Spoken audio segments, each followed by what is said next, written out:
મારી રસોઈ બની ગઈ બધી? હા મમ્મી, બધું બની ગયું છે. અને છે ને શીરોય બનાવી દેજો હો, રીચન શીરો બહુ ભાવે છે. હા, શીરો પણ બની ગયો અને મેં દીદી માટે કાજુ કતરી પણ મંગાવી દીધી છે. હે ને? સરસ.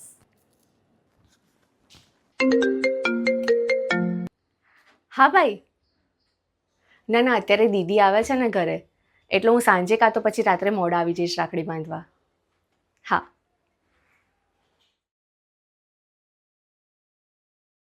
કાજુ કતરી આવી ગઈ? હો, બધું આવી આ શું ગયું. છે? લે આ પૈસા કવરમાં મૂકીને તાર બેનને આપજો. બાપરે એકવાર તો માંગે ને આપણા જોડે. અરે બેન માટે એનો ભાઈ બેઠો છે, ચિંતા શું કરે છે? અને મેં એના માટે મસ્ત ગિફ્ટ લઈ રાખી છે, ચિંતા ના કર. હે? આવી ગઈ? આવી ગઈ. આય બેટા. હાય, કેટલા દિવસે આવી મારી દીકરી. હેપી રક્ષાબંધન. ભાઈ. આય. કેમ છે ભાઈ? તું બી કાજુ કતરી લઈ? હા. કાજુ કતરી ખાવાનું બંધ કર, જાડી ભમ થઈ ગઈ છે. જાને હવે.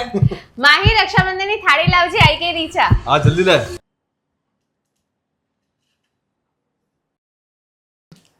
ભાભી તમે નથી ગયા રાખડી બાંધવા?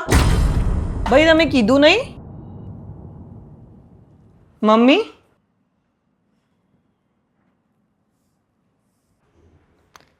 દીકરી એક ઘરની વહુ બને છે, પણ એ પહેલાં એ કોઈ ભાઈની બહેન હોય છે.